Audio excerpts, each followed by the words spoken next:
Siksika na sa iba't ibang ospital ang mga pasyente ng dengue. Sa Bulacan na nasa state of calamity pa rin dahil sa dengue, mahigit 5,000 na ang mga naitalang kaso ng sakit. 12 na ang nasawi. Makibalita tayo kay Rafi Tima.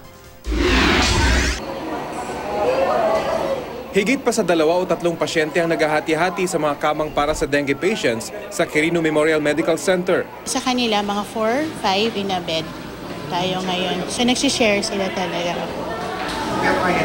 Kaya naman po. Nitong Setyembre, umabot sa 520 ang bilang ng dengue patients sa naturang ospital.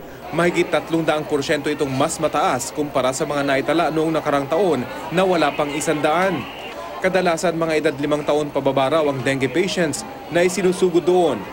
Sa San Lazaro Hospital naman, hindi bababa sa 60 pasyente ang ina-admit kada araw dahil sa dengue.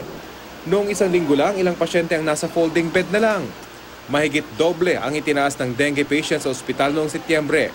Hindi lang kasi mula Metro Manila ang mga pasyente kundi mga kalapit probinsya tulad sa Cavite na isinailalim sa state of calamity dahil sa dengue. Mga bata rin ang karaniwang dengue patients sa ospital. Siyempre yung bata naglalaro, kaya hindi ko matrace kung saan niya nakuha yung dengue na yun. Sabi ng Department of Health, hindi lang tuwing tag-ulan dapat bantayan ng dengue.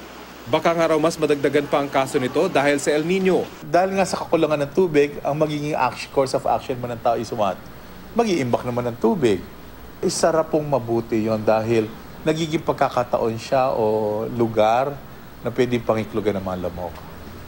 Ang lalawigan ng Bulacan nasa state of calamity pa rin dahil sa dengue. Umakyat na sa mahigit 5,000 at 100 ang mga naitalang kaso ng dengue sa lalawigan simula nitong Enero. 12 na ang nasawi dahil dito. Pinakamarami ang mga biktima sa San Jose del Monte, sunod ang Santa Maria, San Rafael, Bustos at San Miguel.